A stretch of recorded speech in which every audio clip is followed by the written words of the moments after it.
Oh, do come in. It seems we have another little puzzle on our hands, don't we? The Penny Found in the Font, a Miss Marple Mystery. Welcome to Velvet Clues. I'm your host, Connor, and tonight I bring you another tale of murder and mystery from the quiet village of St. Mary Mead. Pour yourself something warm, settle into your favourite chair, and let me tell you about the strangest christening our village has ever seen, where a copper penny became the key to unlocking decades of buried secrets. This is the story of how Miss Jane Marple solved the mystery of the penny found in the font. Chapter 1: The Copper Messenger. The September morning sun streamed through the ancient stained glass windows of St. Mary Mead's parish church, casting jewelled patterns across the stone floor, where Miss Jane Marple sat quietly in her usual pew, third row from the front on the left side. She adjusted her cotton gloves and smoothed her navy dress, prepared for what should have been one of life's most joyous occasions, the christening of little Thomas Hartwell, the infant son of the village doctor's nephew. The church hummed with the pleasant murmur of gathered families and friends. Dr. Haydock himself sat in the front pew beside his nephew James Hartwell and his wife Margaret, who cradled the sleeping baby with the careful attention of new parents. Miss Marple observed with her characteristic quiet interest how Margaret's hands trembled slightly, not uncommon for mothers at such ceremonies, though something in the young woman's pale complexion suggested anxiety beyond the usual parental nerves. The godparents had taken their positions near the ancient stone baptismal font that had served the parish for over 3 centuries. Mr. Cedric Blackwood, the baby's godfather, stood with the bearing of a man accustomed to authority. At 45 he possessed the kind of distinguished appearance that commanded respect in business circles, his silver-touched hair perfectly groomed, and his mourning coat impeccably tailored.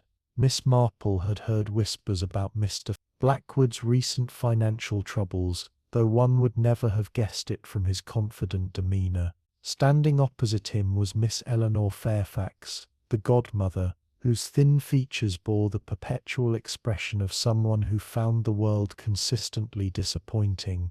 As the village's self-appointed guardian of moral standards, she had made herself indispensable to several charitable organisations, though not always beloved by those she sought to assist. Her sharp eyes surveyed the congregation with the thoroughness of a general inspecting troops. The Reverend Leonard Clement began the service with his customary warmth, his voice echoing through the medieval arches as he spoke of new life and spiritual renewal.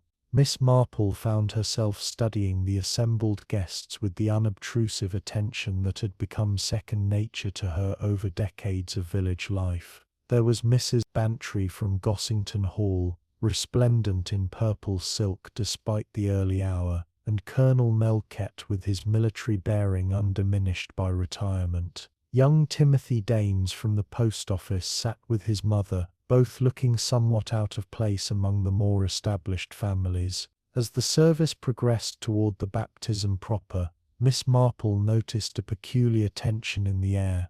Mr. Blackwood had grown noticeably pale, and his usual commanding presence seemed somehow diminished. Margaret Hartwell clutched her baby with increasing anxiety, while her husband James cast worried glances at his uncle Dr. Haydock, as if seeking medical reassurance about his wife's evident distress. The moment of revelation came as the Reverend Clement approached the font to bless the water. He reached into the ancient stone basin to begin the ritual cleansing, then stopped abruptly, his hand emerging with something that clearly didn't belong in the sacred vessel. "How very peculiar," he murmured, holding up a copper penny that caught the coloured light from the windows.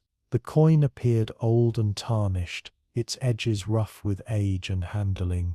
A collective intake of breath rippled through the congregation. Miss Marple leaned forward slightly, her keen eyes noting that the penny was no ordinary coin. Even from her pew she could see that something had been carved into its surface, scratches or markings that spoke of deliberate alteration rather than natural wear. Mr. Blackwood's reaction was immediate and dramatic. The colour drained completely from his face, and he swayed as if struck by a physical blow. His eyes fixed on the copper penny with an expression of unmistakable horror that seemed entirely disproportionate to such a minor discovery. "Are you quite well, Cedric?" asked Miss Fairfax with sharp concern, reaching out to steady him. "Yes, quite well," he managed, though his voice carried the hollow quality of someone who was anything but well. "Perhaps a bit of morning air would help. If you'll excuse me for just a moment." He moved toward the church door with unsteady steps, leaving the congregation to murmur among themselves about this unusual interruption to the proceedings. The Reverend Clement, with practiced pastoral tact, quickly pocketed the penny and continued with the service, though Miss Marple observed that several guests seemed more interested in Mr. Blackwood's dramatic exit than in the sacred words being spoken over little Thomas. The christening concluded without further incident, though the celebratory atmosphere had been notably dampened by the morning's strange discovery. As the congregation began to disperse, Miss Marple made her way quietly to where the Reverend Clement was tidying the altar vessels. "Such an odd thing to find in the baptismal font," she remarked gently. "I don't suppose you noticed anything particular about that penny." The vicar produced the coin from his pocket, holding it in his palm for her inspection. Up close the markings were clearly visible, crude letters scratched into the copper surface that spelled out AC followed by what appeared to be a date, 1924. "Most curious indeed," Miss Marple murmured, studying the primitive engraving. "Not the sort of thing one finds by accident, I would think. Someone took considerable trouble to place it there." "My thoughts exactly," agreed the Reverend Clement, "though I can't imagine why anyone would want to disrupt a christening with such an odd message, if message it is." Miss Marple's expression grew thoughtful as she considered the implications. In her long experience with village life, she had learned that objects didn't find their way into baptismal fonts without purpose, and the dramatic effect the penny had produced upon Mr. Blackwood suggested connections that went far beyond mere coincidence. "I believe, Vicar, that we may discover this penny was placed precisely because of its connection to Mr. Blackwood. The question is whether it represents a warning, a threat, or something else entirely." As if summoned by her words, a commotion arose from the churchyard. Through the open door came the sound of raised voices and hurried footsteps. Dr. Haydock appeared in the doorway, his medical training evident in his swift, purposeful movements. "Vicar, Miss Marple, I'm afraid Mr. Blackwood has collapsed. He's asking specifically to speak with you about that penny." Miss Marple followed the doctor out into the crisp September air, her mind already turning over the possible connections between a carved copper coin, a christening ceremony, and a man whose carefully maintained composure had crumbled at the sight of crude initials and an old date. The mystery of the penny in the font had begun, and she suspected that before it was resolved, St. Mary Mead would uncover secrets that someone had been very determined to keep buried. Chapter 2: The Godfather's Secret. The September afternoon cast long shadows across Dr. Haydock's surgery as Miss Marple sat in the waiting room, her knitting needles clicking with their familiar rhythm while she maintained her patient vigil. Mr. Blackwood had been taken to the doctor's private consulting room immediately following his collapse in the churchyard, and though nearly 2 hours had passed, he remained behind closed doors receiving medical attention. Through the partially open doorway, Miss Marple could hear the low murmur of conversation between Dr. Haydock and his patient, punctuated by occasional silences that suggested the gravity of whatever was being discussed. Her keen ears had caught fragments of words: heart palpitations, severe shock, and most intriguingly, something from the past. The waiting room door opened to admit Inspector Slack, whose presence immediately altered the atmosphere from medical consultation to something more official. He nodded to Miss Marple with the grudging respect that their previous encounters had established, then approached the consulting room door with the determined stride of law enforcement. "Dr. Haydock," he called out, his voice carrying the authority of official inquiry. "I understand there's been some sort of incident at this morning's christening. I'd like a word with Mr. Blackwood when he's sufficiently recovered."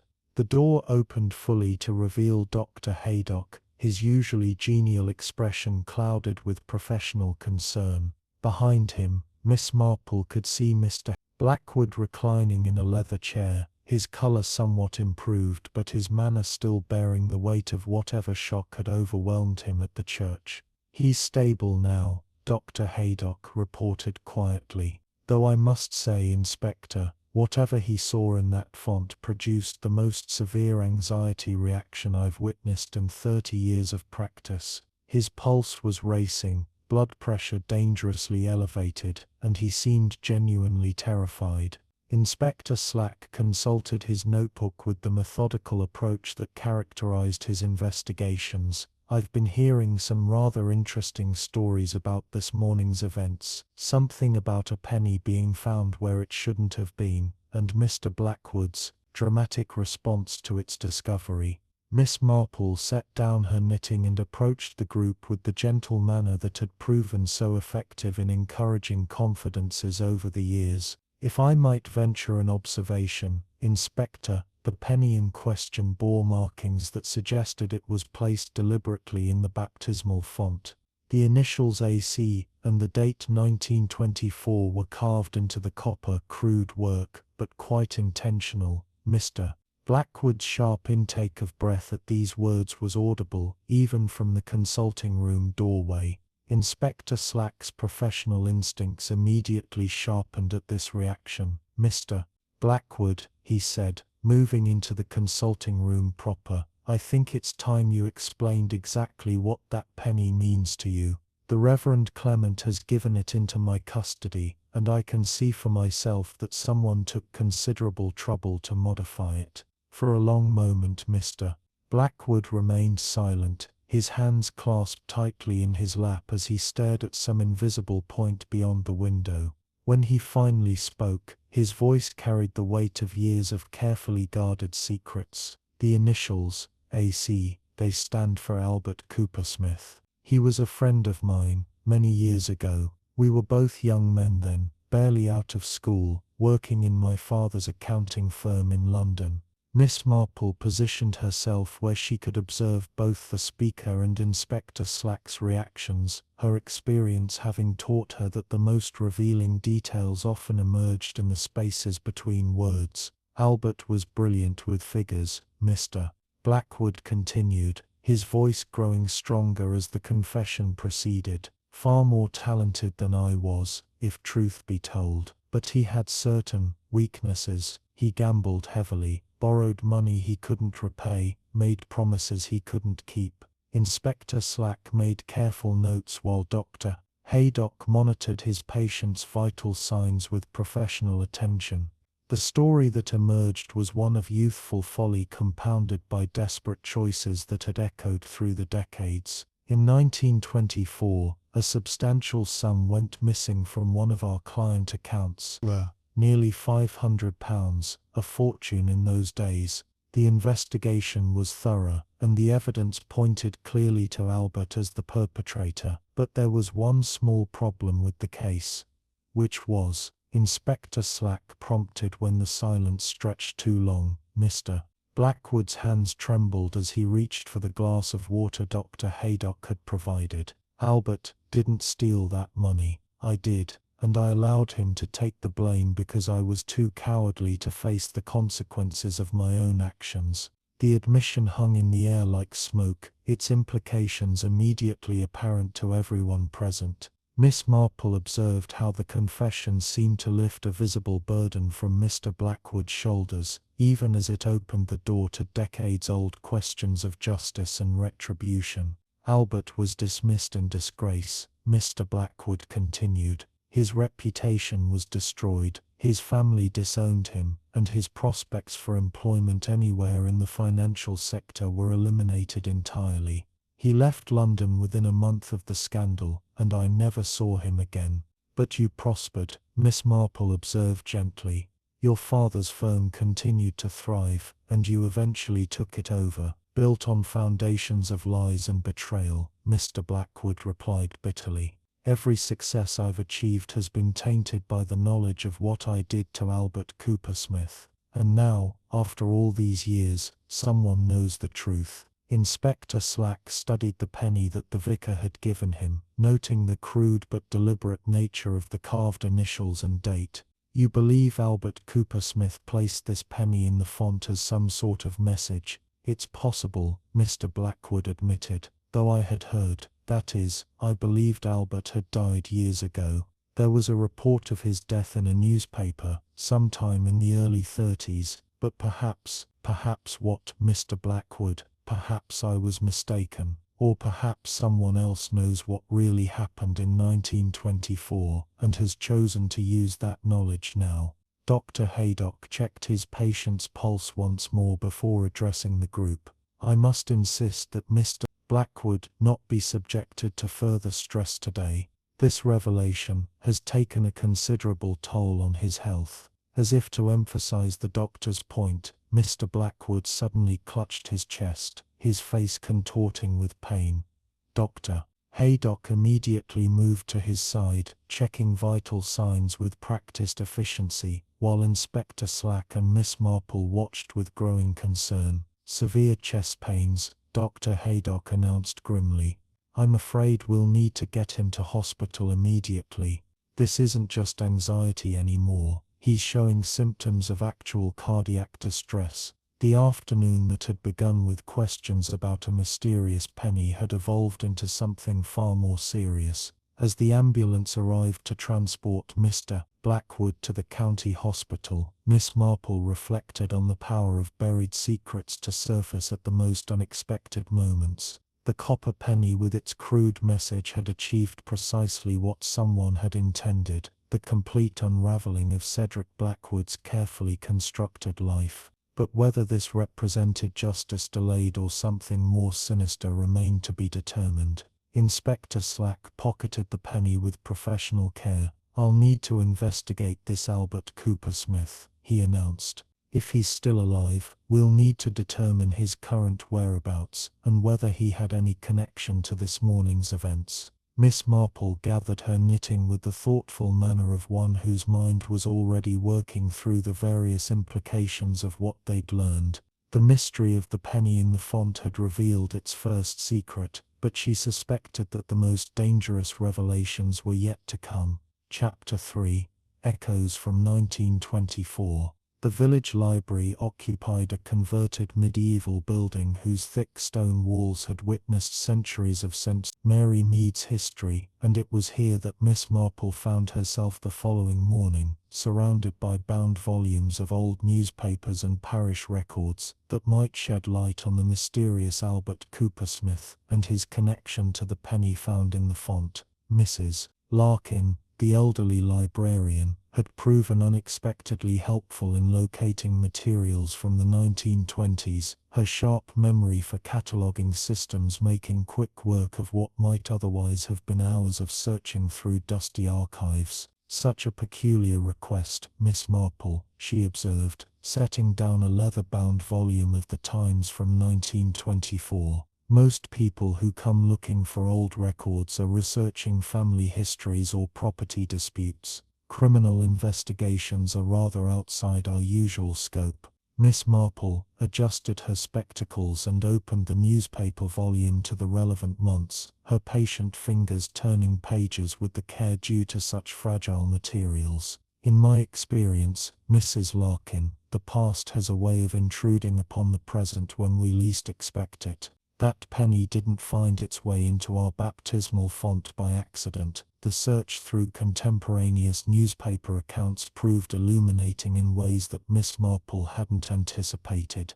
The story of the Blackwood and Associates embezzlement scandal had indeed made the financial press, though the coverage had been relatively restrained by the standards of later decades. What emerged from the reports was a picture of a promising young accountant whose career had been destroyed by accusations of theft from client accounts. "Here we are," Miss Marple murmured, pointing to a small item tucked away on page 7 of the Financial Times. Albert Cooper Smith, age 23, formerly employed by the firm of Blackwood and Associates, was dismissed yesterday following irregularities discovered in the Henderson Trust account. Mr. Cooper Smith could not be reached for comment, but sources within the firm suggest that criminal charges may be forthcoming. Mrs. Larkin leaned over to examine the article, her curiosity clearly piqued by this glimpse into old scandal. Rather a brief treatment for what sounds like a serious matter. One would have expected more extensive coverage if substantial sums were involved. Indeed, Miss Marple agreed, noting the date of the article and cross-referencing it with other entries in her small notebook. Though I suspect the Blackwood family's influence may have helped to minimize unwanted publicity, such matters were often handled more discreetly in those days. Their research was interrupted by the arrival of Inspector Slack, whose morning had clearly been spent in pursuits of a more official nature. He carried a manila folder thick with documents, and his expression suggested discoveries of considerable significance. "Miss Marple," he greeted her with the tone of one who had come to appreciate her insights. "I've been conducting inquiries into this Albert Cooper Smith matter, and I believe I've uncovered information that may shed new light on yesterday's events." He opened his folder to reveal what appeared to be official records from various government departments, their formal stamps and letterheads lending authority to their contents.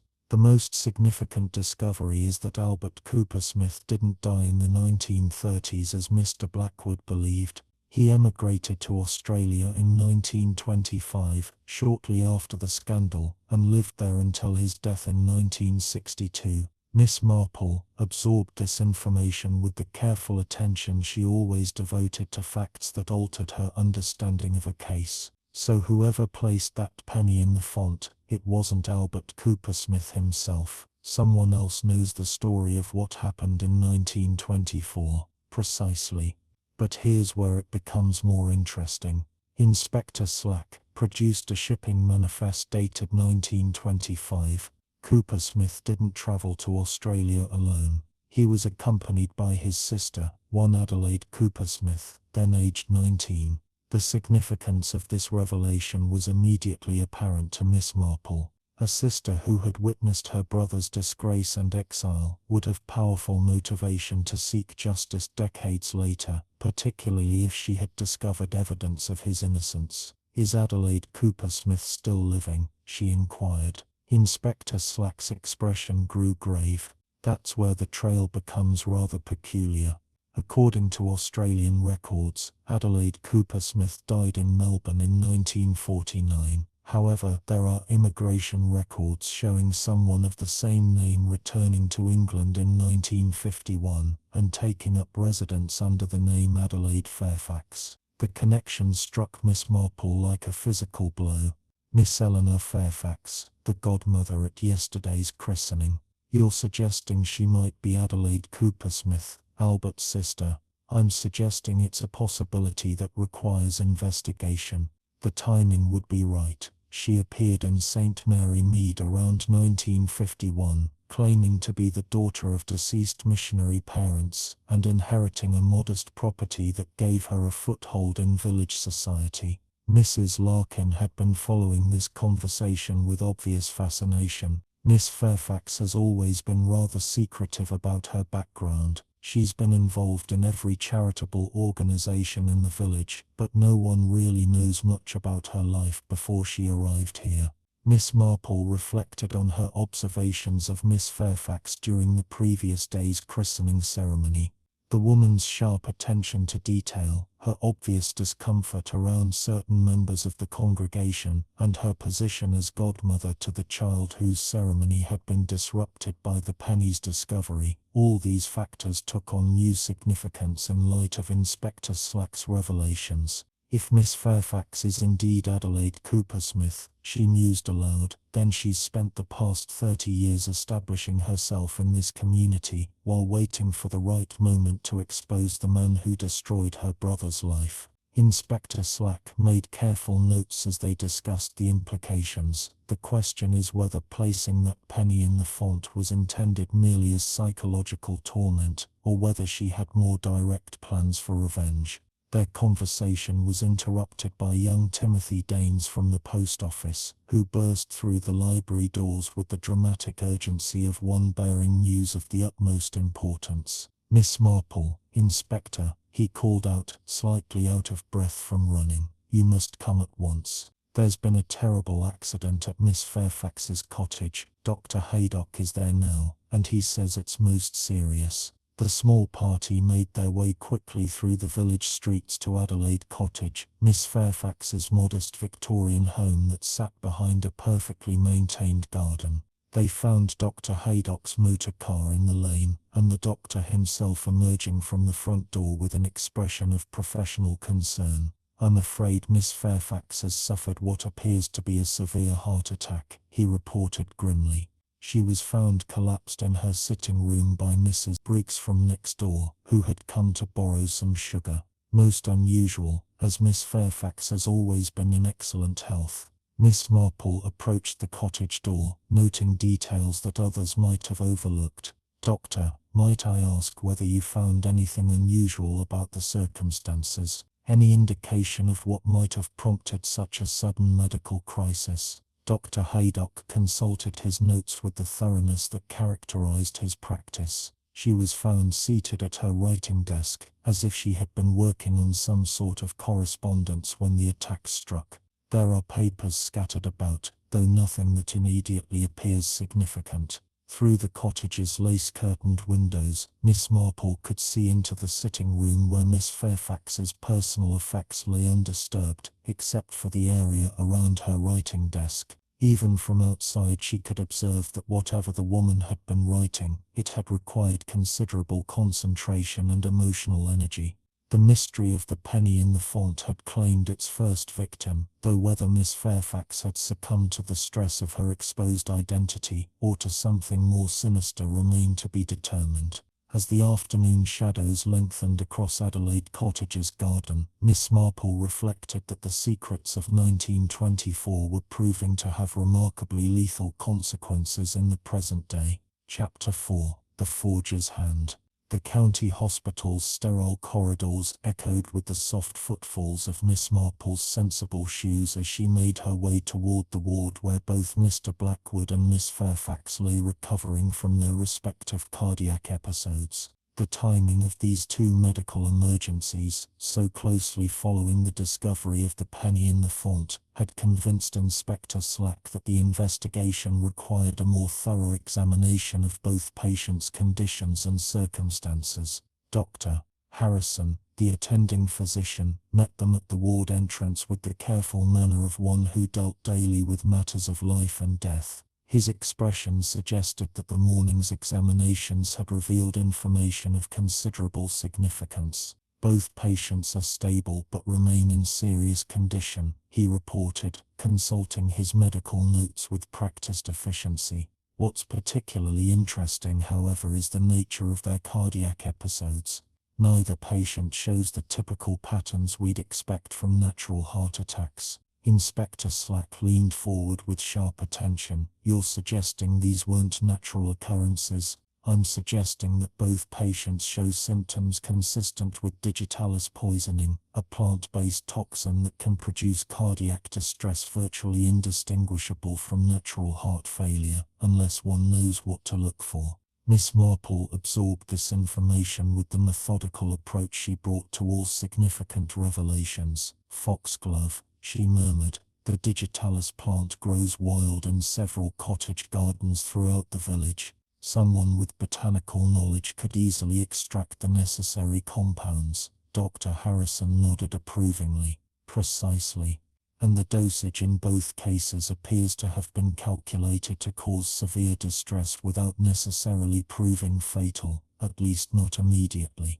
It suggests someone with considerable knowledge of the plant's properties. The implications were disturbing in their complexity. Someone had used the christening ceremony and the mysterious penny as the opening moves in what appeared to be an elaborate campaign of revenge, employing poison with scientific precision to inflict suffering while maintaining the appearance of natural causes. Might we speak with the patients? Inspector Slack inquired. If they were deliberately poisoned, they may have information about who had access to their food or drink. Dr. Harrison led them first to Mr. Blackwood's bedside, where the man lay propped against pillows, his colour somewhat improved, but his manner bearing the weight of someone who had been forced to confront uncomfortable truths about his past. "Inspector," he greeted them weakly, "I've been thinking about yesterday's events, and I believe there may be more to this business than I initially realized." "How so, Mr. Blackwood?" "The penny, it wasn't just a reminder of what I did to Albert Coopersmith. I think it was meant to identify me specifically to whoever has been planning this revenge. But there's something else, something I should have mentioned yesterday." Miss Marple positioned herself where she could observe both the patient's expressions, Inspector Slack's note-taking. "Please continue, Mr. Blackwood." "Albert had a sister, Adelaide. She was younger than he was, but sharp as a razor and absolutely devoted to her brother. When the scandal broke and Albert was forced to leave England, Adelaide swore she would find a way to clear his name and expose the truth." Inspector Slack exchanged glances with Miss Marple. "You knew about Adelaide Coopersmith, and you didn't think to mention this yesterday." Mr. Blackwood's distress was evident in his laboured breathing. "I thought she was dead. There was a notice in the newspapers years ago, reporting her death in Australia. But now you're wondering if that report was fabricated," Miss Marple observed gently. "If Adelaide Coopersmith created a false death record to allow herself to return to England under a new identity. The thought has occurred to me, yes, and if Adelaide is still alive, and if she's discovered the truth about what really happened in 1924, then she would have powerful motivation for revenge." Their interview with Mr. Blackwood was interrupted by a commotion from the adjacent bed where Miss Fairfax was receiving attention from the nursing staff. Dr. Harrison quickly moved to assess her condition, while Miss Marple noted that the woman appeared to be experiencing considerable agitation. "She's been asking repeatedly about some papers," the attending nurse reported. "Something about a letter that must be finished. She seems quite distressed that her writing wasn't completed." Inspector Slack approached Miss Fairfax's bedside with professional courtesy. "Miss Fairfax, I'm Inspector Slack. I understand you were working on some correspondence when you were taken ill yesterday. Might I ask about the nature of that writing?" Miss Fairfax's eyes, though weakened by her medical ordeal, retained the sharp intelligence that had characterized her throughout her years in St. Mary Mead. When she spoke, her voice carried the weight of long-suppressed secrets finally demanding acknowledgement. "It was a confession," she admitted quietly. "After 30 years of silence, I decided the time had come to reveal the truth about Cedric Blackwood and what he did to my brother." The admission confirmed Inspector Slack's suspicions about Miss Fairfax's true identity, while raising new questions about the extent of her plans for revenge. Miss Marple observed how the confession seemed to bring the woman both relief and apprehension. "You are Adelaide Coopersmith," Inspector Slack stated rather than asked. "I am. I faked my death in Australia and returned to England in 1951. Determined to establish myself in a position where I could eventually expose the man who destroyed Albert's life. It took years of patient planning, but I finally found my opportunity." "The christening ceremony provided the perfect setting," Miss Marple observed. "A public gathering where your revelation would have maximum impact, with Mr. Blackwood present as godfather to ensure he would see your message." Miss Fairfax, or rather Adelaide Coopersmith, nodded weakly. "I carved that penny myself, using Albert's initials and the date of his disgrace. I wanted Blackwood to know that his crimes hadn't been forgotten, that someone still remembered the truth about 1924. Inspector Slack made careful notes while considering the legal implications of what he was hearing. And the digitalis poisoning. Did you administer the toxin to both yourself and Mr. Blackwood?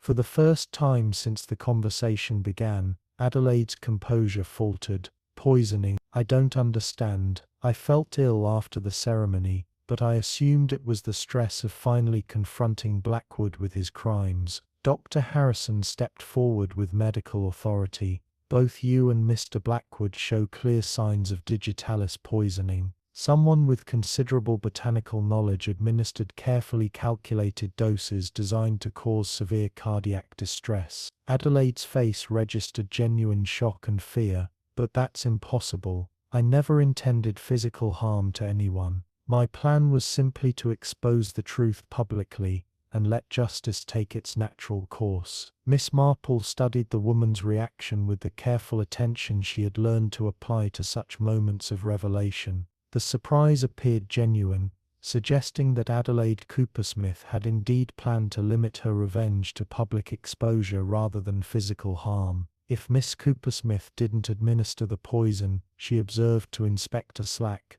then someone else is involved in this affair. Someone who knew about her plans and decided to escalate them into something far more dangerous. The investigation that had begun with a mysterious penny in a baptismal font was revealing layers of deception and revenge that extended beyond a simple case of delayed justice. As the hospital's afternoon shift began their rounds, Miss Marple reflected that the most dangerous secrets were often those that involved more than one person's guilt, creating webs of complicity that could ensnare the innocent along with the guilty. Chapter 5: The Poison Garden. The crisp October morning found Miss Marple in the company of Inspector Slack, making their way along the familiar lane that led to Daisy Bank, the cottage where Mrs. Perrott tended what was widely acknowledged to be the finest botanical garden in St. Mary Mead. The morning's frost had outlined every leaf and stem with crystalline precision, creating a landscape of ethereal beauty that belied the deadly purpose of their visit.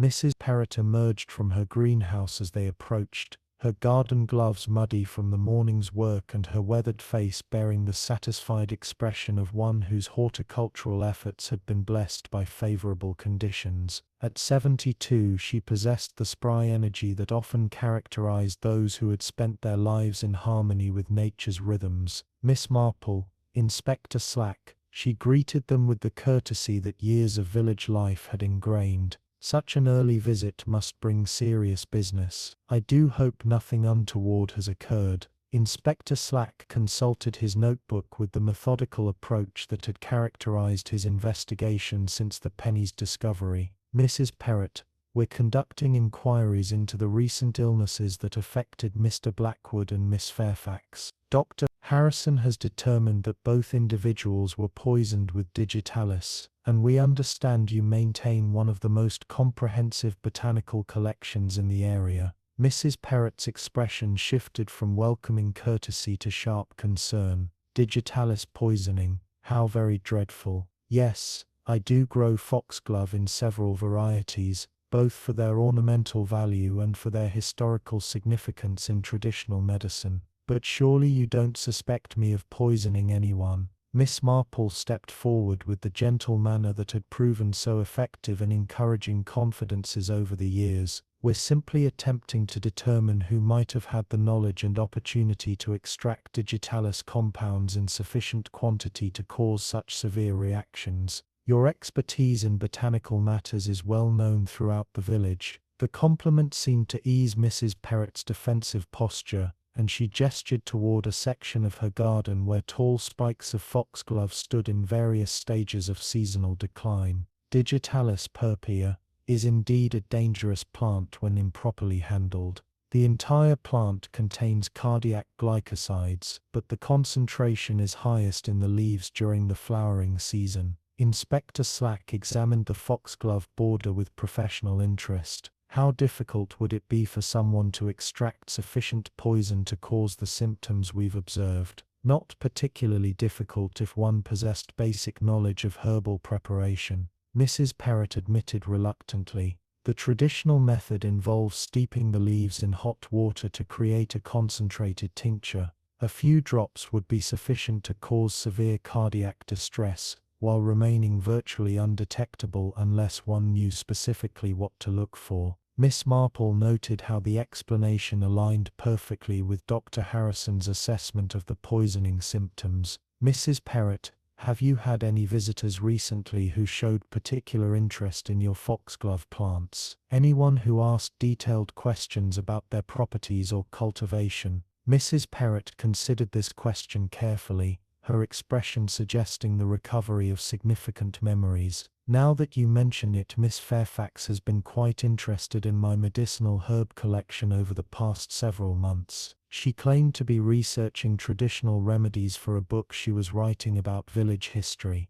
This intelligence immediately captured Inspector Slack's attention. Miss Fairfax visited your garden specifically to learn about poisonous plants. Well, not exclusively poisonous plants, Mrs. Perrott clarified. She was interested in the entire range of traditional medicinal herbs: foxglove, belladonna, hemlock, yew, plants that our ancestors used for healing but which can be dangerous in the wrong hands. Miss Marple absorbed this information while studying the garden's careful organization. Mrs. Perrott had clearly separated her dangerous specimens from the general flower borders, creating a distinct section where warning signs and careful labeling indicated the presence of toxic varieties. Did Miss Fairfax ever request samples or cuttings from your poisonous plant collection? She inquired. Mrs. Perrott's expression grew troubled. She did ask about propagation methods, and she seemed particularly interested in the concentration of active compounds in different parts of the plant. I provided her with some dried foxglove leaves from last season's harvest, thinking she needed them for her historical research.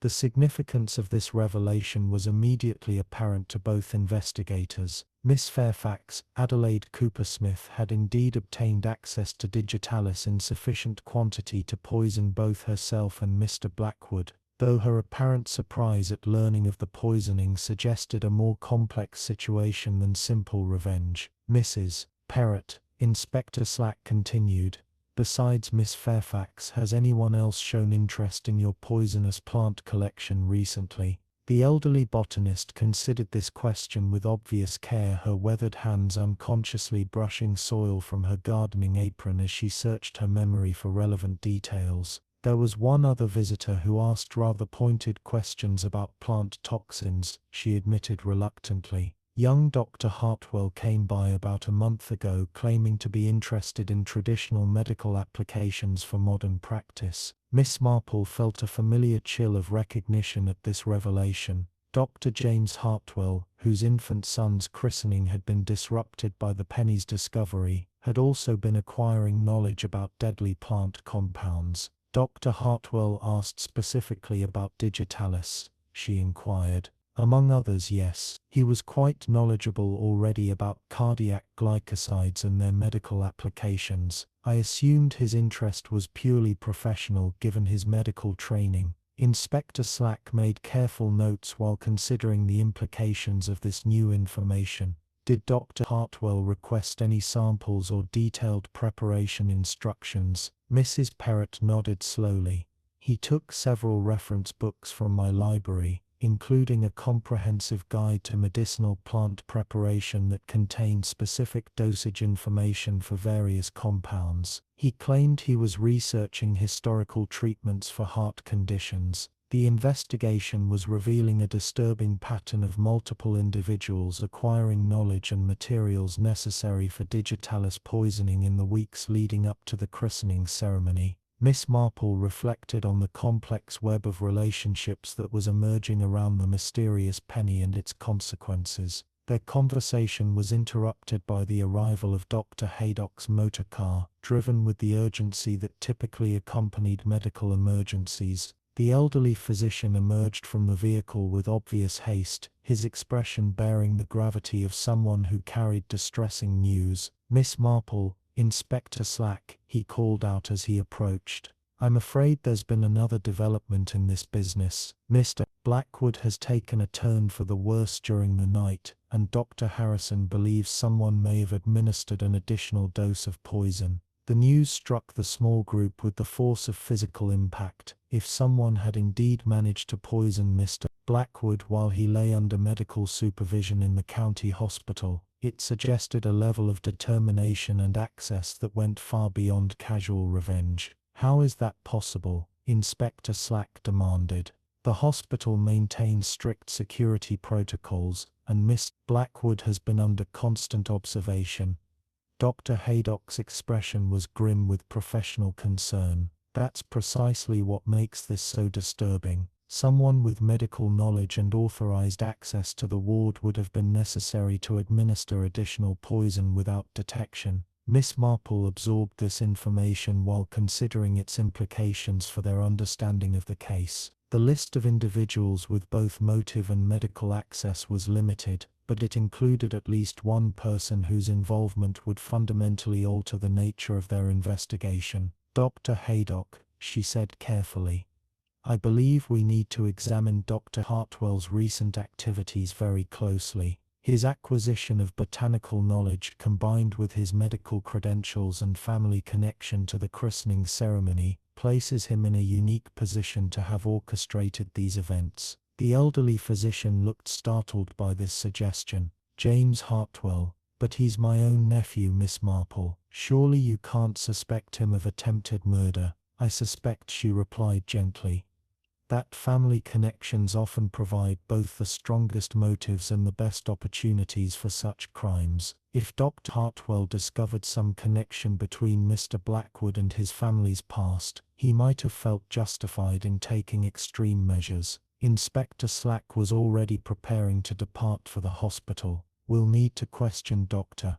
Hartwell immediately, and examine his access to both the poisoning materials and Mr. Blackwood's hospital room. As they prepared to leave Mrs. Perrott's garden, Miss Marple reflected on the deadly harvest that someone had reaped from the botanical knowledge freely shared by the village's gardening enthusiasts. The foxglove plants stood silent in their frost-touched borders, beautiful and treacherous, waiting for the next curious visitor to discover their secrets. The mystery of the penny in the font had revealed its poisonous heart, but the full extent of the conspiracy remained hidden among the complex relationships that bound St. Mary Mead's residents together in webs of affection, obligation, and sometimes deadly resentment. Chapter 6. The Doctor's Dilemma. The county hospital's administrative offices buzzed with unusual activity as Inspector Slack and Miss Marple arrived to investigate the attempted poisoning of Mr. Blackwood during his medical confinement. Sister Matthews, the ward's senior nurse, met them with the professional efficiency that 20 years of hospital service had instilled, though her usual composure showed signs of strain from the morning's disturbing events. Dr. Harrison is examining Mr. Blackwood now, she reported, leading them through corridors that smelled of carbolic and floor polish. The patient showed renewed symptoms of digitalis poisoning during the night shift, despite being under constant medical supervision. Most concerning is that his condition suggests a concentrated dose administered sometime between midnight and dawn. Miss Marple noted how the nurse's account aligned with their growing suspicions about Dr. Hartwell's involvement. Sister Matthews, might I inquire about the hospital's visiting procedures, specifically, who would have authorized access to Mr. Blackwood's ward during overnight hours? Sister Matthews consulted her logbook with practiced precision. Visiting hours ended at 8 o'clock yesterday evening, after which only authorized medical personnel are permitted access to patient areas. However, we did have one exception. Dr. James Hartwell requested permission to check on Mr. Blackwood's condition around 2 o'clock this morning. Inspector Slack leaned forward with sharp attention. Dr. Hartwell claimed a medical reason for this late-night visit. He said he was concerned about potential complications from Mr. Blackwood's cardiac episode, given that the patient had served as godfather to his infant son. It seemed a reasonable professional consultation, particularly since Dr. Hartwell's credentials were properly verified. The timing and circumstances of Dr. Hartwell's hospital visit provided exactly the opportunity necessary to administer additional poison while maintaining the appearance of legitimate medical concern. Miss Marple reflected on the calculated nature of such planning, which suggested a mind capable of both careful preparation and cold determination. "Did Dr. Hartwell bring any medical supplies or equipment during his visit?" she inquired. Sister Matthews referred again to her detailed records. "He carried a standard medical bag, which isn't unusual for consulting physicians. Our security protocols don't typically require examination of properly credentialed doctors' equipment, though perhaps they should be reconsidered in light of recent events." Dr. Harrison appeared at that moment, his expression bearing the weight of someone who had spent a difficult morning grappling with unexpected medical complications. His report confirmed their worst fears about the escalation of Mr. Blackwood's condition. "The patient has indeed received an additional dose of digitalis, administered with considerable sophistication," he announced grimly. "The concentration and delivery method suggest someone with advanced knowledge of cardiac pharmacology far beyond what a casual poisoner would possess." Inspector Slack made careful notes while considering the legal implications of what they were learning. "Dr. Harrison, in your professional opinion, could Dr. Hartwell have possessed sufficient knowledge to calculate and administer such a precise dose?" The attending physician hesitated, clearly reluctant to cast suspicion upon a medical colleague. "James Hartwell completed specialized training in cardiac medicine during his residency. He would certainly possess the technical knowledge necessary for such an application, though I find it difficult to believe he would employ that knowledge for criminal purposes." Miss Marple observed how professional courtesy often created blind spots that criminals exploited to their advantage. "Dr. Harrison, might we examine Mr. Blackwood's current condition? If he's conscious, he may be able to provide information about Dr. Hartwell's visit." They found Mr. Blackwood in a considerably weakened state, his face pale and drawn from the accumulated effects of repeated poisoning attempts. However, his mental faculties remained clear, and he was able to provide a coherent account of the previous night's events. "Dr. Hartwell arrived quite late," he confirmed in a voice barely above a whisper. "He claimed to be checking on my recovery, but his questions seemed rather more interested in my past than my present medical condition." "What sort of questions, Mr. Blackwood?" Inspector Slack prompted. "He asked about my business dealings in London during the 1920s, particularly whether I remembered anyone named Cooper Smith. When I mentioned Albert and the embezzlement scandal, his demeanor changed completely, became quite agitated, almost hostile." Miss Marple felt the familiar satisfaction of seeing puzzle pieces align in their proper configuration. "Did Dr. Hartwell explain his interest in the Cooper Smith case?" Mr. Blackwood's breathing labored as he continued his account. "He said Adelaide Cooper Smith had been his grandmother's maiden name, and that family stories had always maintained Albert's innocence in the embezzlement. He seemed to take my confession about framing Albert as confirmation of something he'd suspected for years." The revelation provided the missing motive that had been troubling Miss Marple throughout their investigation. Hartwell's connection to the Cooper Smith family explained both his knowledge of the case and his determination to seek revenge, while his medical training provided the expertise necessary to employ digitalis with such precision. "What happened after you discussed the embezzlement?" Inspector Slack inquired. Dr. Hartwell became quite emotional, talking about how Albert's disgrace had destroyed the family's reputation and driven them into poverty. He said my confession proved that decades of suffering had been built on lies and that justice demanded appropriate consequences. Mr. Blackwood paused, gathering strength to continue his account. He produced a small vial from his medical bag and told me he was administering a sedative to help me rest. I didn't question his medical judgment, but within minutes I began experiencing the same cardiac symptoms that had brought me to the hospital initially. The picture that emerged was one of calculated revenge executed with the cold precision that medical training could provide. Dr. Hartwell had used his professional credentials and family connection to gain access to his victim while maintaining the appearance of legitimate medical concern. Mr. Blackwood, Miss Marple said gently, did Dr. Hartwell mention Miss Fairfax Adelaide Cooper Smith during your conversation? He seemed surprised to learn that she was still alive and in the hospital. I had the impression he believed her to be dead, which would explain why he felt compelled to take justice into his own hands rather than allowing her to pursue it through other means. Inspector Slack completed his notes with the satisfaction of one who had assembled sufficient evidence to proceed with formal charges. Dr. Hartwell appears to have operated independently of Miss Cooper Smith, using the christening ceremony and the penny's discovery as cover for his own revenge against the man who had destroyed his great-uncle's life.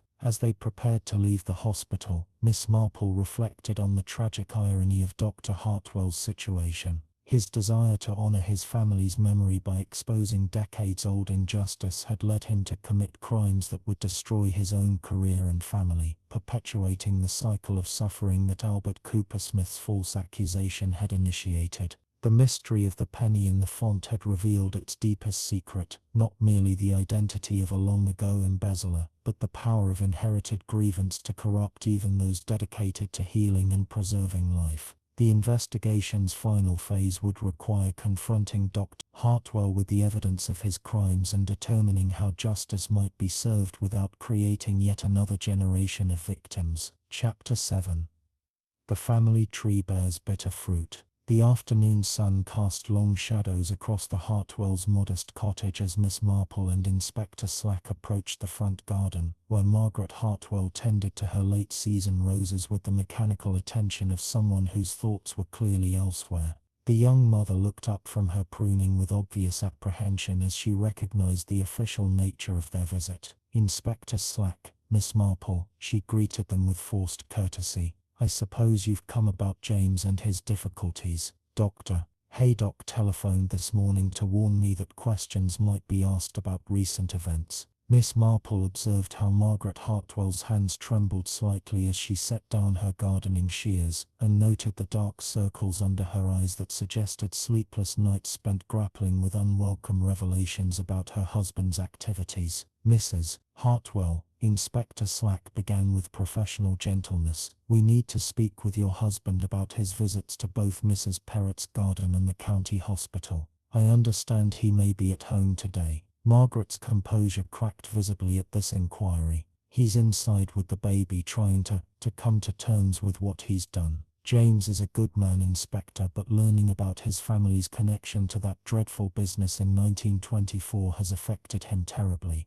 Miss Marple stepped forward with the sympathetic manner that had proven so effective in encouraging confidences over the years. Perhaps you might help us understand how Dr. Hartwell first learned about Albert Cooper Smith and the embezzlement scandal. Margaret led them toward the cottage's front door, pausing to collect herself before continuing her explanation. It was quite by accident, actually. James was researching our family genealogy for the baby's christening records when he discovered that his great-grandmother had been Adelaide Cooper Smith before her marriage. The name meant nothing to him initially. She opened the cottage door to reveal a modest interior that spoke of careful economy and domestic happiness threatened by recent revelations. Through the sitting room doorway they could see Dr. Hartwell seated beside his infant son's crib, his medical textbooks spread around him in apparent abandon. When did Dr. Hartwell first connect Adelaide Cooper Smith to the embezzlement scandal? Inspector Slack inquired.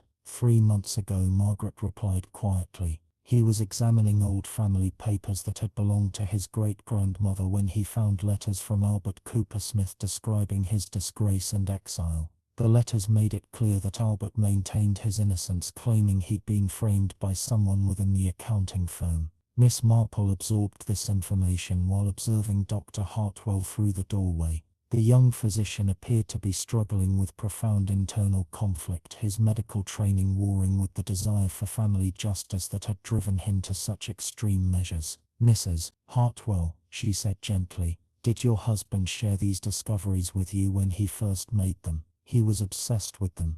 Margaret admitted, her voice carrying the exhaustion of someone who had watched a loved one consume himself with historical grievances. James spent weeks researching the Blackwood accounting firm and the circumstances of Albert's dismissal. He became convinced that his great-uncle had been deliberately destroyed by Cedric Blackwood's lies. Inspector Slack made careful notes while considering the timeline of Dr. Hartwell's discoveries and their relationship to recent events. When did your husband first learn that Cedric Blackwood was living in St. Mary Mead? Margaret's expression grew troubled as she recalled the progression of her husband's investigation. About 6 weeks ago, when he discovered that Mr. Blackwood had moved to the area and was serving as godfather to various village children. James felt it was providential, an opportunity to confront the man who had destroyed Albert's life. The conversation was interrupted by Dr. Hartwell's appearance from the sitting room, carrying his infant son with the careful attention of a devoted father.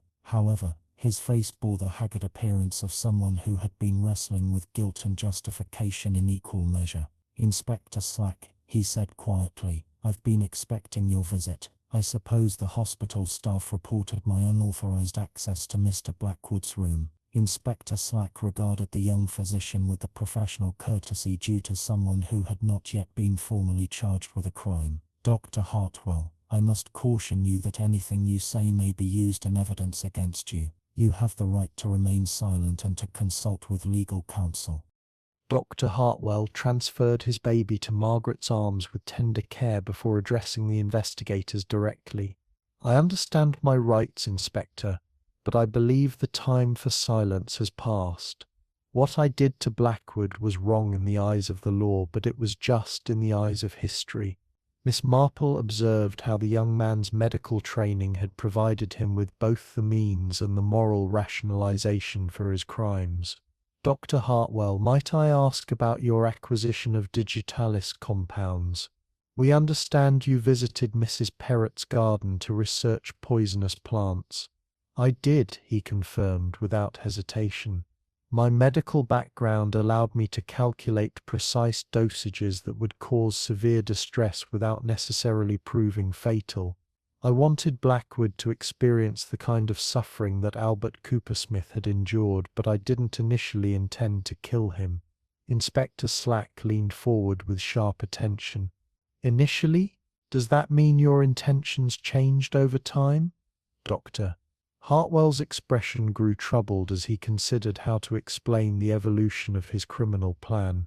"When I discovered that Adelaide Coopersmith was still alive and living in the village as Miss Fairfax, I realized she had been pursuing her own form of justice through the penny in the baptismal font. But her method was too gentle, too indirect. So you decided to escalate the situation by administering poison," Miss Marple observed. "I administered carefully calculated doses designed to mimic heart attacks while ensuring Blackwood understood exactly why he was suffering. I wanted him to face the consequences of his lies with full knowledge of what he had done to innocent people." Margaret Hartwell began to cry quietly, the sound of her distress mingling with her baby's contented gurgling as the child remained unaware of the tragedy unfolding around him. The contrast between domestic happiness and criminal justice created a poignant tableau that emphasized the human cost of inherited grievances. "Dr. Hartwell," Inspector Slack continued, "did you also administer digitalis to Miss Fairfax?" The young physician's composure faltered at this question. "That wasn't intentional. I had prepared poison for Blackwood in the communion wine that was to be used during the christening ceremony, but Miss Fairfax must have consumed some of the contaminated wine while preparing for her role as godmother." The revelation explained why both victims had experienced cardiac symptoms while also demonstrating the dangerous unpredictability of Dr. Hartwell's revenge scheme. His medical precision had been undermined by the complex social dynamics surrounding the christening ceremony. Miss Marple reflected on the tragic irony of Dr. Hartwell's situation. His desire to honor his great-uncle's memory had led him to commit crimes that would destroy his own family's future, perpetuating the cycle of suffering that began with Cedric Blackwood's original betrayal in 1924. As Inspector Slack prepared to make his arrest, the afternoon shadows lengthened across the cottage garden where Margaret Hartwell's roses bloomed in defiance of the approaching winter. The mystery of the penny in the font had revealed its final secret, but the human cost of that revelation would continue to reverberate through the lives of everyone it had touched. Chapter 8: Truth in the Ashes. The village police station's small interview room had been transformed into an impromptu courtroom where the final act of the penny investigation would play out under the autumn afternoon's fading light. Miss Marple sat quietly in the corner, her knitting needles maintaining their familiar rhythm, while Inspector Slack arranged his evidence on the scarred wooden table where so many confessions had been recorded over the years. Hartwell sat across from the inspector with the resigned dignity of someone who had accepted the inevitability of justice, though his hands trembled slightly as he awaited the formal presentation of charges. Through the window the village green stretched away toward St. Mary Mead Church, where the baptismal font that had started this tragedy stood silent and cleaned, ready for the next ceremony that would mark life's passages with more conventional joy. Dr. Hartwell, Inspector Slack began, consulting his meticulously organized notes, I must formally charge you with the attempted murder of Cedric Blackwood through the administration of digitalis poison on 2 separate occasions. You have already acknowledged your guilt in these matters, but I need to establish the complete sequence of your actions for the official record. Hartwell straightened in his chair with the automatic posture of someone whose professional training had emphasized precision and clarity in all communications. I understand, Inspector. I'm prepared to provide a full account of my actions, though I want it clearly stated that I never intended to harm Miss Fairfax. Miss Marple observed how the young physician's medical background influenced even his approach to confession, seeking to maintain diagnostic accuracy even while admitting to criminal behavior. The psychological complexity of his situation fascinated her in the way that all human contradictions captured her attention. Let's begin with your research into the Coopersmith family history, Inspector Slack suggested. When did you first realize that Albert Coopersmith had been falsely accused of embezzlement? Dr. Hartwell's expression grew distant as he recalled the sequence of discoveries that had led to his criminal actions. I was preparing family documents for Thomas's christening when I found letters from Albert to his sister Adelaide written during his exile in Australia. The letters were desperate, heartbroken, but they consistently maintained his innocence. And these letters convinced you that Cedric Blackwood had framed your great-uncle. They provided enough evidence to begin serious investigation. Albert described specific details about the accounting firm's procedures that would have made embezzlement extremely difficult without inside knowledge and authority, knowledge that only senior partners like Blackwood would have possessed. Inspector Slack made careful notes while considering the evidential value of 30-year-old correspondence. When did you first decide to take direct action against Mr. Blackwood? Dr. Hartwell's composure wavered as he approached the most difficult part of his confession. When I learned that Blackwood was living in St. Mary Mead and serving as godfather to local children, including my own son, I felt that Providence was offering me an opportunity to achieve justice that the legal system had failed to provide. Miss Marple looked up from her knitting to observe the interplay between justice and revenge that had motivated Dr. Hartwell's crimes. Doctor, might I ask what you hope to accomplish through your use of digitalis? Surely your medical training emphasized the preservation of life rather than its destruction. I wanted Blackwood to experience the kind of suffering that Albert had endured, the gradual destruction of health and hope that comes from being falsely accused and socially destroyed. Dr. Hartwell replied with passionate conviction. The digitalis was calculated to produce cardiac distress severe enough to be genuinely frightening, but not necessarily fatal. Yet you administered multiple doses, Inspector Slack pointed out. That suggests an escalation beyond your original intentions. Dr. Hartwell's face flushed with what might have been shame or continuing anger. When Blackwood confessed to Dr. Haydock about framing Albert but showed no genuine remorse for the decades of suffering he had caused. I felt that stronger measures were justified. The man had destroyed multiple lives and felt no accountability for his actions. The psychological portrait that emerged was one of someone whose moral compass had been distorted by inherited grievance and professional authority. Hartwell had convinced himself that his medical knowledge gave him the right to serve as judge and executioner, dispensing measured doses of suffering with clinical precision. "Dr. Hartwell," Miss Marple said gently, "did you consider the possibility that Miss Fairfax Adelaide Cooper Smith might have been pursuing her own form of justice through legal or social exposure? I knew she had placed the penny in the baptismal font, and I suspected she was Albert's sister returned under an assumed name. But her method seemed too gentle, too indirect. I felt that someone needed to ensure Blackwood faced meaningful consequences for his crimes." Inspector Slack consulted his watch and began gathering his papers in preparation for the formal conclusion of the interview.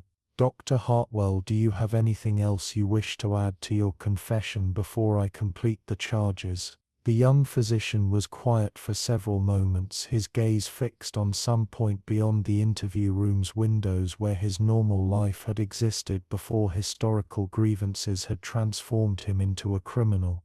When he finally spoke, his voice carried the weight of someone who had lost everything he had worked to build. "I want it clearly understood that my actions were motivated by love for my family and respect for justice, not by personal malice or greed. Albert Cooper Smith deserved to have his name cleared and his suffering acknowledged, even if that acknowledgement came 30 years too late." Miss Marple reflected on the tragic irony of Dr. Hartwell's position. His desire to honor his great-uncle's memory had led him to commit crimes that would destroy his own family's future, creating new victims to add to those already claimed by Cedric Blackwood's original betrayal. As Inspector Slack completed the formal arrest procedures, the village church bells began their evening chimes, marking the passage of time that would soon separate Dr. Hartwell from his wife, child, and medical career. The mystery of the penny in the font had been solved, but its solution had created more tragedy than justice. Through the interview room window, Miss Marple could see Margaret Hartwell waiting beside Dr. Haydock's motor car, her infant son in her arms and her face bearing the expression of someone whose world had been fundamentally altered by forces beyond her control. The young woman would now face the challenge of rebuilding her life while her husband served whatever sentence the courts deemed appropriate for his calculated crimes. The investigation that had begun with a simple christening ceremony had revealed the complex ways in which past injustices could poison present happiness, creating cycles of revenge that ultimately served no one's interests. As the autumn darkness settled over St. Mary Mead, Miss Marple gathered her knitting and prepared to return to her cottage, where she would spend the evening contemplating the sad arithmetic of human justice and its limitations. Chapter 9. The Weight of Inherited Sin. The November rain drummed steadily against the windows of Miss Marple's cottage as she sat before her fire, the evening newspaper spread across her lap with its account of Dr. Hartwell's sentencing at the county assizes. 3 months had passed since the christening ceremony that had set these tragic events in motion, and the legal system had finally rendered its judgment on the various crimes that had emerged from that mysterious penny in the font. Mrs. Dollop bustled about the sitting room with her usual efficiency, tidying the tea things while providing her characteristically thorough commentary on the day's events. The housekeeper's network of village connections had kept Miss Marple informed of developments that might otherwise have escaped official attention. "Such a terrible business from start to finish," Mrs. Dollop observed, folding the newspaper with the decisive manner of one who had strong opinions about recent events. "Young Dr. Hartwell getting 7 years for attempted murder, and poor Margaret left to raise little Thomas on her own. Not to mention Miss Fairfax, or Adelaide Cooper Smith as we must call her now, still recovering from her heart troubles. Miss Marple sat down her knitting to give full attention to these developments. The sentencing had been the subject of considerable debate throughout the village, with opinion divided between those who felt Dr. Hartwell deserved compassion for his family motivations and those who insisted that professional men couldn't be permitted to take the law into their own hands. The judge did acknowledge the extraordinary circumstances, she observed thoughtfully. 7 years rather than life imprisonment suggests some recognition that Dr. Hartwell's crimes arose from inherited grievance rather than personal malice. Still seems harsh for a man trying to honor his family's memory, Mrs. Dollop replied with the practical wisdom that characterized her approach to complex moral questions. Though I suppose doctors can't go about poisoning people no matter how much they deserve it. Their conversation was interrupted by a gentle knock at the cottage door, followed by the appearance of the Reverend Clement, whose pastoral duties had brought him to check on various members of his congregation affected by recent events. He accepted the offered chair and cup of tea with grateful courtesy, his expression bearing the weight of someone who had spent months counseling families torn apart by the revelation of long-hidden secrets. "I've just come from visiting Margaret Hartwell," he reported, settling himself beside the fire with obvious appreciation for its warmth. "The poor woman is struggling with both financial difficulties and social isolation. Many in the village seem uncertain how to treat the wife of a convicted criminal, however sympathetic the circumstances." Miss Marple reflected on the broader consequences of Dr. Hartwell's crimes, which extended far beyond his own punishment to affect innocent family members who would bear the stigma of his actions for years to come. "How is young Thomas managing through all this upheaval?" "Too young to understand the complexities, thankfully," the vicar replied. "Though I worry about the burden he'll carry as he grows older and learns about his father's crimes. The sins of one generation have a way of influencing the next, often in ways we don't anticipate." Mrs. Dollop nodded sagely at this observation. "Like that business with the Cooper-Smith family in the first place. Albert's disgrace in 1924 led to Adelaide's exile, her brother's death in Australia, and now young James Hartwell's destruction nearly 30 years later. One lie creating decades of suffering." The housekeeper's analysis captured the essential tragedy of the situation with remarkable precision. Cedric Blackwood's original betrayal had created a cascade of consequences that had ultimately destroyed multiple generations of innocent people, while the perpetrator had prospered until his own guilt finally caught up with him. Speaking of Miss Blackwood, the Reverend Clement added, "I understand he's made significant changes to his financial arrangements since recovering from his poisoning. Dr. Haydock tells me he's been liquidating business assets to create a substantial fund for charitable purposes." This intelligence surprised Miss Marple, who had expected Blackwood to retreat into self-protective isolation rather than embrace public philanthropy. "What sort of charitable purposes?" "A trust fund for families affected by wrongful accusations and legal injustices," the vicar explained. He's consulted with solicitors about establishing an endowment that would provide financial support for people who have suffered losses similar to what Albert Cooper-Smith experienced. Miss Marple found this development both unexpected and psychologically fascinating. Blackwood's near-death experience had apparently produced genuine remorse rather than mere self-preservation, leading him to attempt some form of restitution for the crimes he had committed decades earlier. "Rather late in life for such moral awakening," Mrs. Dollop observed with characteristic skepticism. "Though I suppose better late than never, as they say."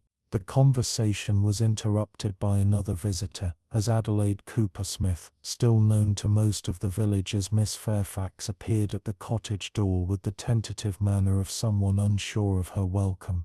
Her recovery from the digitalis poisoning had been slow but complete, though she appeared frailer than before, as if the revelation of her true identity had drained some essential vitality. "Miss Marple," She greeted them with the careful courtesy that had characterized her interactions with the village throughout her years of assumed identity. "I hope I'm not intruding, but I wanted to speak with you about recent events and their resolution." Miss Marple invited her to join their gathering, noting how Adelaide's presence altered the dynamic of their conversation. The woman's long deception had been motivated by legitimate grievances, but her willingness to maintain false identity for 30 years suggested a capacity for patient planning that many found unsettling. "I've been considering my future in St. Mary Mead," Adelaide continued, accepting the offered tea with hands that still showed slight tremors from her medical ordeal. "Now that my true identity is known throughout the village, I'm not certain whether I should remain here or seek a fresh start elsewhere." The Reverend Clement leaned forward with pastoral concern. "Miss Coopersmith, I hope you don't feel that your past deception disqualifies you from continued membership in our community. The circumstances that drove you to assume a false identity were extraordinary, and your contributions to village life over the past 30 years speak to your genuine character." Adelaide's expression showed both gratitude for the vicar's support and uncertainty about her neighbor's likely reactions to her revealed history. "I'm concerned that my connection to Dr. Hartwell's crimes may create ongoing discomfort for other families. The knowledge that I inadvertently inspired his revenge might make normal social relationships impossible." Miss Marple studied Adelaide's face with the careful attention she had learned to apply to complex human situations. The woman's moral struggle was genuine, reflecting someone who had achieved her long-sought justice but found the victory tainted by unintended consequences. "Miss Coopersmith," she said gently, "in my experience, communities are remarkably capable of forgiveness when they understand the full context of someone's actions. Your pursuit of justice for your brother was admirable in its motivation, even if the methods were necessarily deceptive. Moreover," the Reverend Clement added with clerical authority, "the revelation of Mr. Blackwood's original crimes has vindicated your brother's memory and your family's honor. That achievement shouldn't be overshadowed by Dr. Hartwell's independent decision to seek violent revenge." As the evening progressed and the rain continued its steady drumming against the windows, Miss Marple reflected on the complex moral calculations that had emerged from the mystery of the penny in the font. Justice had been served in multiple ways. Dr. Hartwell would face punishment for his crimes, Blackwood had been forced to confront his past betrayals, and Albert Coopersmith's name had finally been cleared after decades of undeserved disgrace. Yet the human cost of these revelations remained troubling. Margaret Hartwell faced years of struggle as a convicted criminal's wife. Young Thomas would grow up bearing his father's stigma, and Adelaide Coopersmith must decide whether to rebuild her life under her true identity or seek anonymity elsewhere. The penny that had started this tragedy lay in Inspector Slack's evidence files, its crude message having achieved more than its anonymous placer could have imagined. The copper coin had become an instrument of justice, but like many such instruments, its effects had proven both more powerful and more destructive than anyone had anticipated. Chapter 10. The font runs clear. Spring had returned to St. Mary Mead with its customary promise of renewal, and the parish church once again prepared for a christening ceremony that would, it was fervently hoped, proceed without the dramatic interruptions that had marked the previous year's tragic events. Miss Marple sat in her familiar pew, observing the gathering congregation with the quiet attention that had become her trademark during decades of village life. The baptismal font stood clean and bright in the morning sunlight, its ancient stone surfaces scrubbed to pristine condition by the church cleaners who had taken particular care to ensure no foreign objects could find their way into the sacred vessel.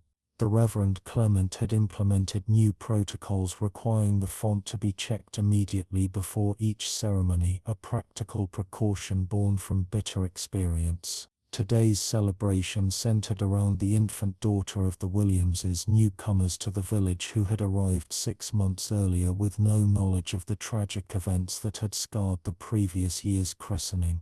Miss Marple observed with satisfaction how the congregation had gradually returned to normal attendance levels, though she noticed that certain faces remained absent. Margaret Hartwell had relocated to London with young Thomas, seeking anonymity and a fresh start away from the village's sympathetic but constant attention. Adelaide Cooper Smith had chosen to remain in St. Mary Mead, gradually resuming her involvement in various charitable activities under her true identity. Miss Marple watched as the elderly woman took her usual place in the third row, her bearing showing the quiet dignity of someone who had finally laid down a burden carried for too many years. The village's acceptance of her revealed history had proven more generous than she had dared hope, with most residents recognizing that her decades of community service outweighed the deception that had made it possible.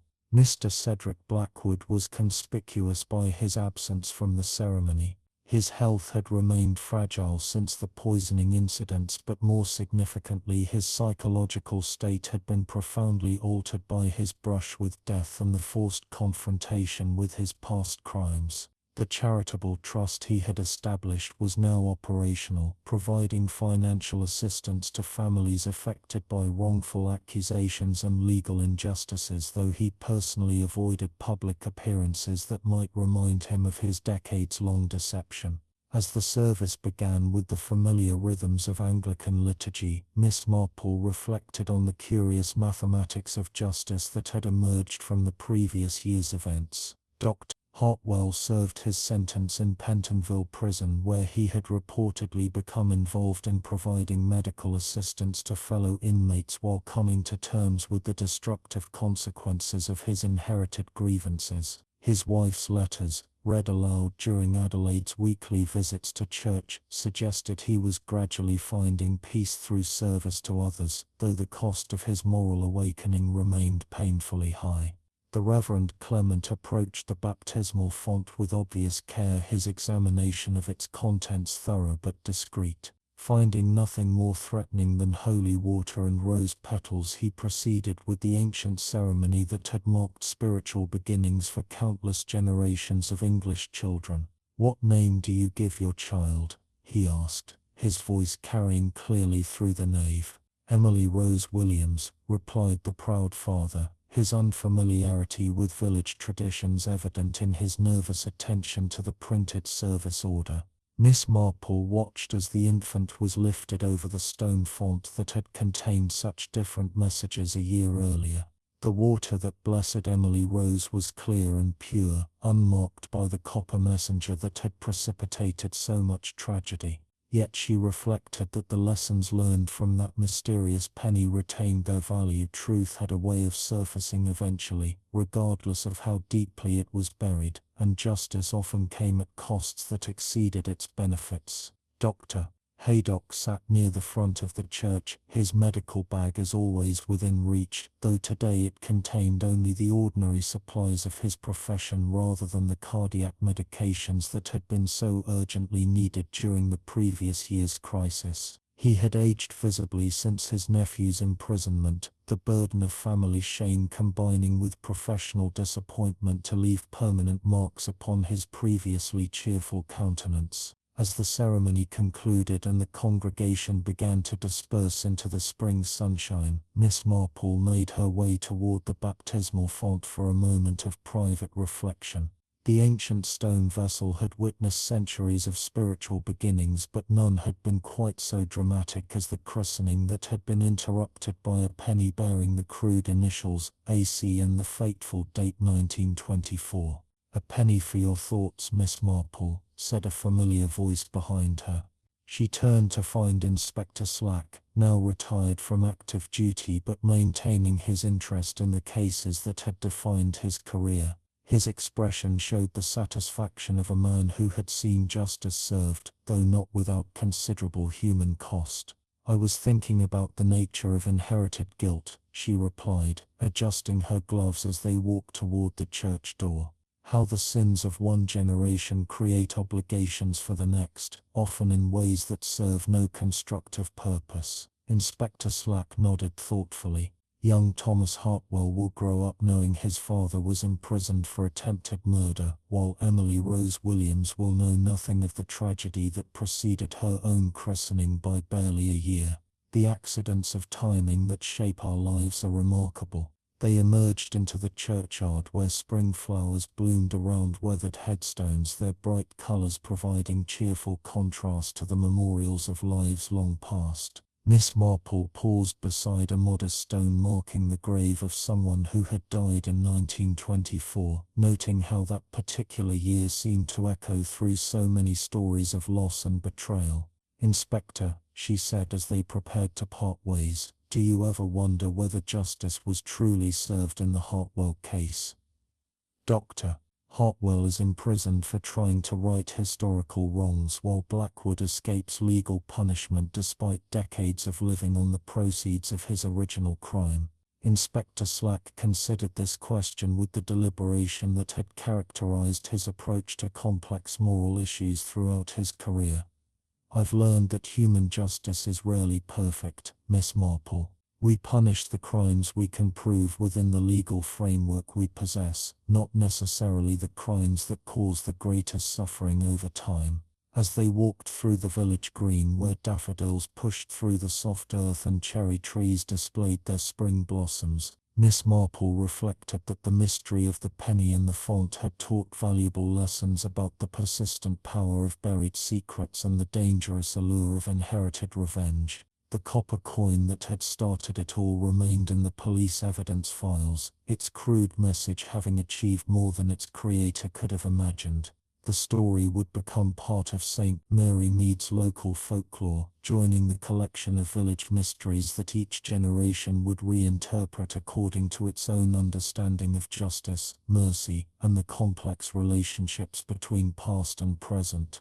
And in years to come, when other christenings were held at the ancient font, careful mothers would perhaps glance twice at the holy water to ensure it contained nothing more threatening than rose petals and the blessings of an ancient church. The penny's message had been delivered, its secrets revealed, and its consequences absorbed into the ongoing life of a community that had learned once again that the past is never quite as buried as we might hope, and that the price of justice often exceeds its value.